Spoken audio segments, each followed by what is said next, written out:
In this video, we're going to be talking about multiplying fractions. And with multiplying fractions, it's a lot easier than adding and subtracting fractions, whereby you need to create a common denominator.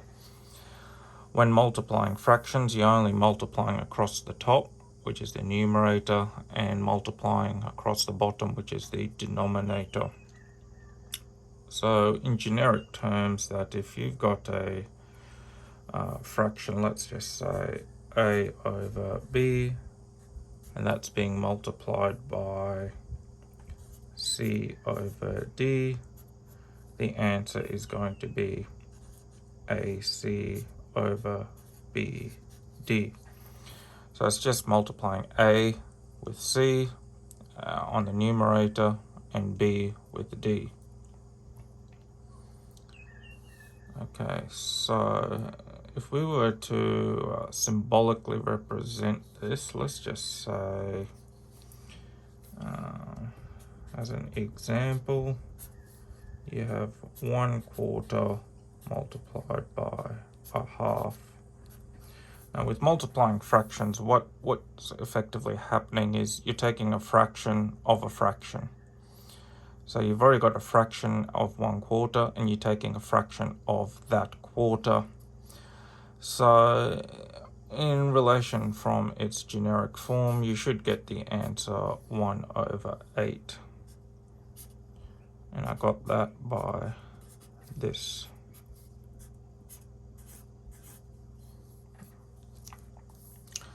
Okay, but if we were to visually represent this, I can use this area model, which I've kind of prepared earlier, and I'm just going to represent this 1/4 with this purple Sharpie. So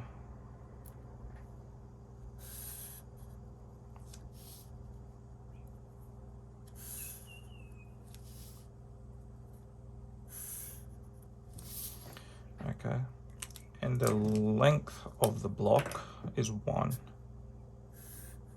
The reason it's 1 is because it's a proper fraction, and that 1 is equally shared into 4 parts. So each little width would be 1/4 from here to here. And that's the same across all little rectangles. Now with each quarter, we want to times that by half or divide that by 2. And what we're going to do is slice each rectangle again into 2. Effectively halving it as per the fraction question. Okay, so now each little width, each little rectangle from within the block is actually now 1/8, and that spans from there to there. Okay, and that would be your answer. Okay, so that 1, that tells, which is the numerator,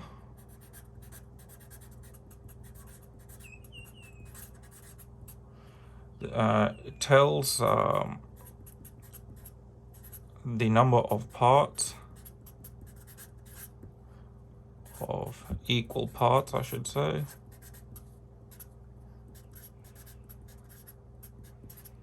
It's taken.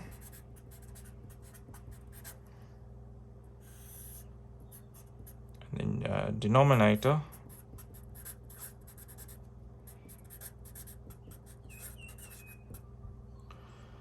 is the total number of equal parts in a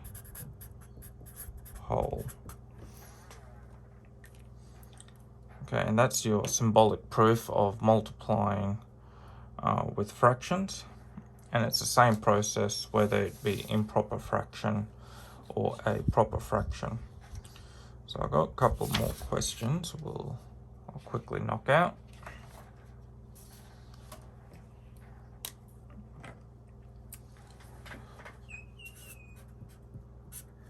So we've got 1 over 12, and you're multiplying this with 11 over 4. So you've got a proper fraction.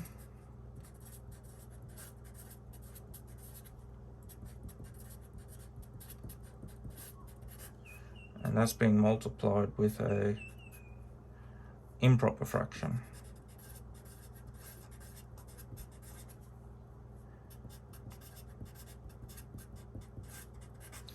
Again, you're taking a fraction of a fraction and you're just multiplying it across. So 1 multiplied by 11, that's 12 multiplied by 4, and you should get 11 over 48. Do another question. We've got 4.5 being multiplied by 3 1/3. And the best way of moving forward is to convert the mixed fraction into an improper fraction. And to do that, the denominator of the fraction portion remains the same, and the numerator becomes 4 times 2, and you're adding 1 to it. Same process, you'll get 3 times 3 plus 1, and you will get 9 over 2 multiplied by 10 over 3. So that's now an improper fraction for both fractions. Same process, you're multiplying across the top. So you get 90 over 6, and the answer for that would be 15. Thank you very much.